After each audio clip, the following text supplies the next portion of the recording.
Bonjour et bienvenue. On a toutes et tous en tête cette histoire, la création de la femme à partir de la côte d'Adam. C'est un des récits les plus connus de la Bible. Mais aujourd'hui, on va aller bien au-delà de l'image d'Épinal. On s'appuie sur une étude de Thierry Born qui décortique ce passage de la Genèse, non pas comme une simple histoire, mais comme une véritable œuvre d'architecture littéraire. C'est exactement ça. L'idée, ce n'est pas seulement de relire le texte, c'est de soulever un peu le capot pour voir comment la mécanique fonctionne. La mécanique du récit lui-même. Voilà, la forme du récit est aussi importante que le fond. En fait, c'est elle qui lui donne toute sa puissance. Et notre mission, si on l'accepte, c'est de révéler ce plan d'architecte. Sans perdre la magie de l'histoire, bien sûr. Alors, allons-y.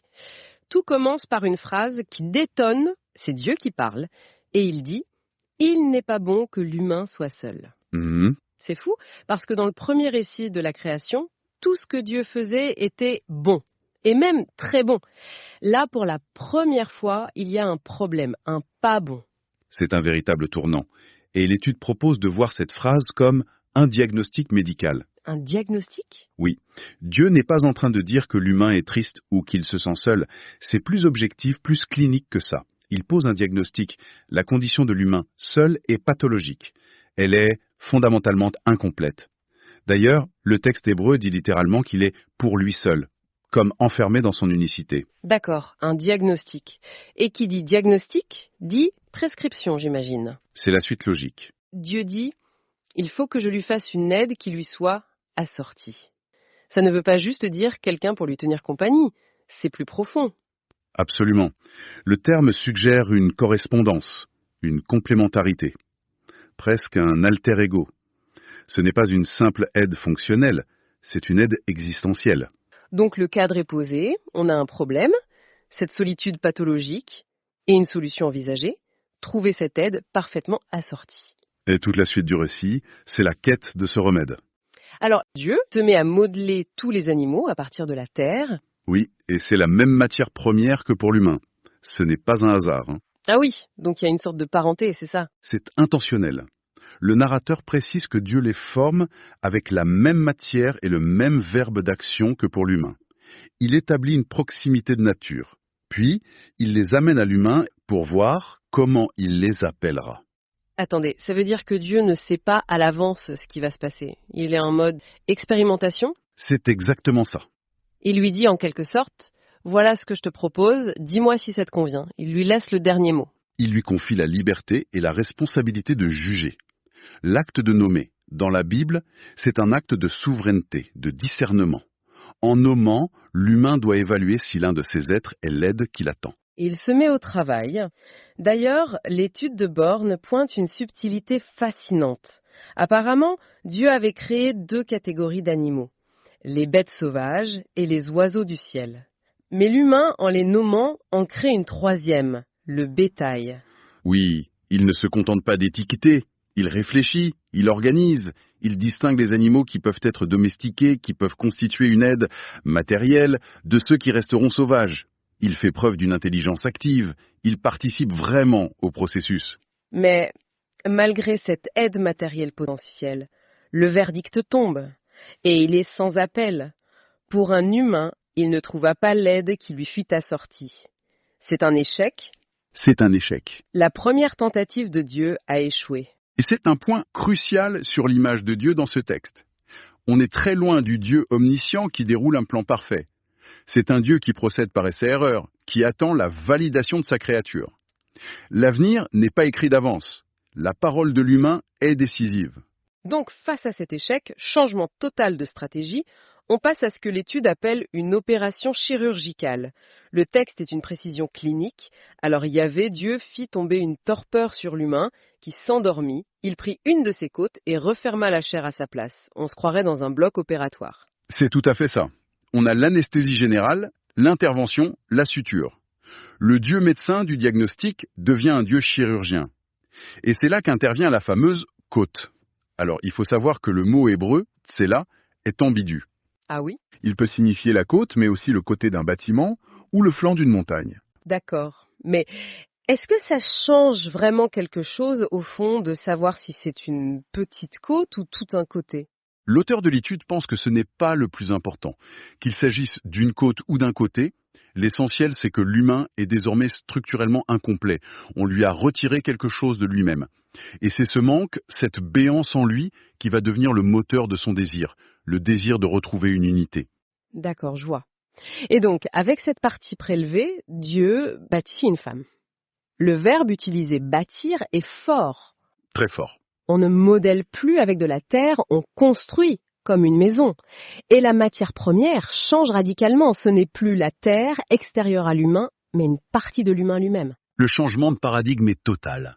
Et comme pour les animaux, Dieu présente sa création à l'humain.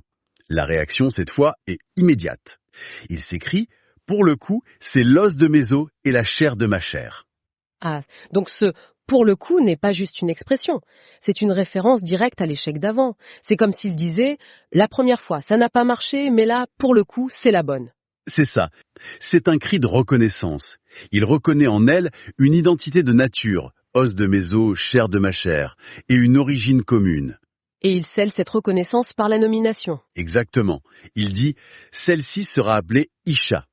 Et ce qui est magnifique, c'est qu'en la nommant Isha, qui veut dire femme, il se donne à lui-même, pour la première fois, le nom d'Ish, homme. Ils ne peuvent se définir que l'un par rapport à l'autre. Leur identité est relationnelle, inscrite dans la langue même. Le récit se termine par un commentaire du narrateur, une sorte de conclusion morale. C'est pourquoi l'homme quitte son père et sa mère et s'attache à sa femme, et ils deviennent une seule chair. Et cette petite phrase fonde une nouvelle structure sociale, le couple qui prime sur la famille d'origine. Et pour une société patriarcale antique, dire que c'est l'homme qui quitte sa famille pour s'attacher à sa femme, C'est totalement révolutionnaire. c'est l'inverse de ce qui se faisait. Ça pose les bases de l'exogamie, l'interdit de l'inceste. C'est fou de voir tout ça concentré en si peu de mots. Et cette image finale, une seule chair, qu'est-ce qu'elle signifie vraiment? On peut la comprendre à plusieurs niveaux. Il y a l'union physique, bien sûr, mais plus profondément, c'est la restauration de l'unité perdue lors de l'opération. Sauf que ce n'est pas un retour en arrière. C'est une nouvelle unité. Une unité choisie, complémentaire et surtout féconde. Féconde, c'est-à-dire? En devenant une seule chair, ils acquièrent la capacité de créer la vie à leur tour. L'auteur de l'étude note même une séquence numérique. On part d'une famille de 3, père, mère, fils. On passe à un couple de 2 qui fusionne pour devenir 1. C'est la condition pour pouvoir potentiellement redevenir 3. Bon, c'est une histoire fascinante en soi, mais ce qui est encore plus fou d'après cette étude, c'est que rien n'est laissé au hasard. On dirait que l'auteur a utilisé un véritable plan d'architecte pour écrire tout ça. C'est bien ça, hein? Exactement. Si on prend un peu de recul, on voit une macrostructure très claire. Le récit est organisé en 2 grands actes, comme les 2 panneaux d'un diptyque. D'accord. Le premier acte, c'est la tentative avec les animaux, qui se solde par un échec. Le deuxième acte, c'est la création de la femme, qui est une réussite. C'est un schéma qu'on retrouve d'ailleurs dans d'autres récits de la Genèse. Donc un acte échec et un acte réussite. Et à l'intérieur de ces actes, il y a des parallèles. Des parallèles parfaits. Chaque acte suit la même séquence en 3 temps. Une naissance, une présentation et une nomination. Et si on pousse l'analyse, on peut même identifier 4 lignes de correspondance très précises entre les 2 actes. Ok, là ça devient technique. Il va falloir m'expliquer simplement. La première correspondance, c'est la préparation. Dans l'acte 1, Dieu prescrit un remède. Dans l'acte 2, il opère en extrayant la côte. Les 2 sont des actes thérapeutiques. La prescription et l'opération. Je vois. Ensuite, la naissance des animaux d'un côté et la naissance de la femme de l'autre. Troisième correspondance, la présentation des animaux et en face la présentation de la femme. Et enfin, la 4e ligne, la nomination des animaux qui actent l'échec et en miroir, la nomination de la femme qui scelle la réussite. C'est d'une symétrie quasi mathématique, mais l'analyse va encore plus loin. À l'intérieur de chaque acte, les 4 unités sont agencées de manière à former une structure en miroir. C'est bien ça? Tout à fait. C'est une figure de style qu'on appelle aussi un chiasme. Un chiasme? Oui, c'est une structure en ABB', A', où le premier élément est en lien avec le dernier et les 2 éléments centraux se répondent. D'accord. Alors comment ça marche?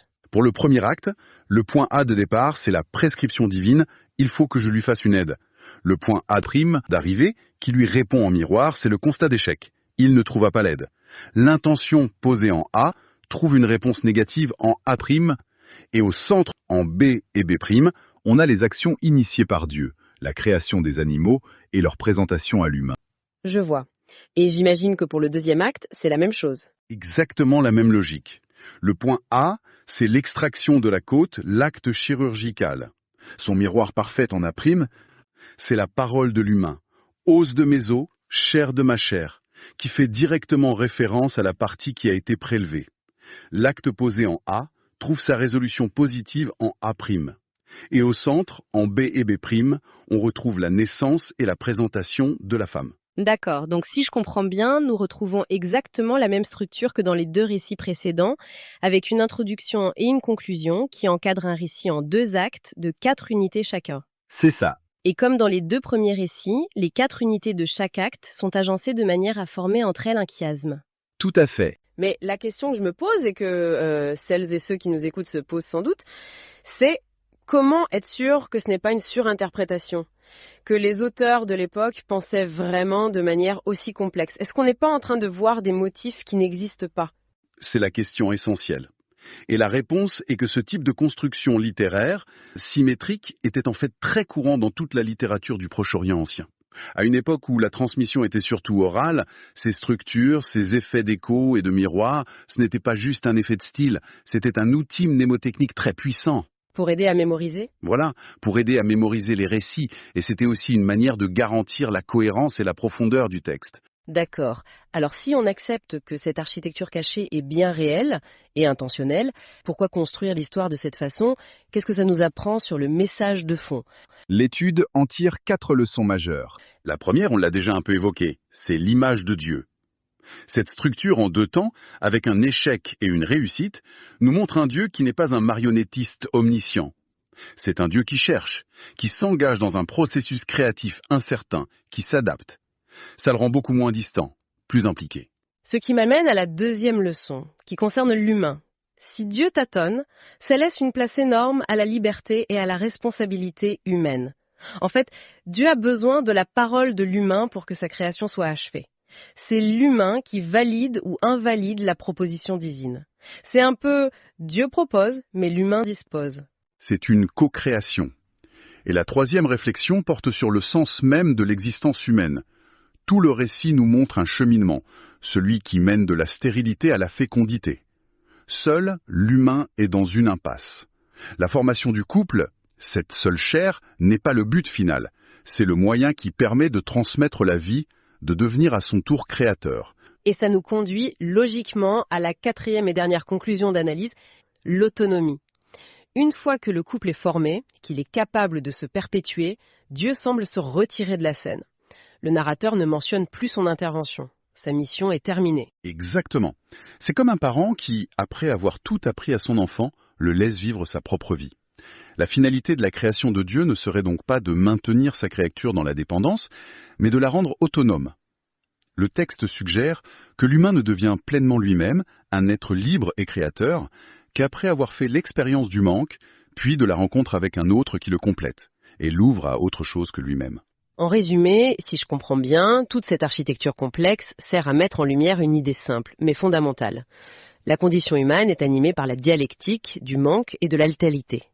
C'est l'expérience d'un vide qui nous met en quête, et c'est seulement dans la rencontre avec l'autre différent, et pourtant de même nature, qu'on se trouve soi-même et qu'on peut enfin construire quelque chose. C'est une excellente synthèse. Merci infiniment pour cet éclairage passionnant. Notre exploration du 3e récit de la Genèse s'achève ici pour aujourd'hui. Merci à toutes celles et ceux qui l'ont suivi, et j'espère vous retrouver prochainement pour une nouvelle étude de Thierry Borne.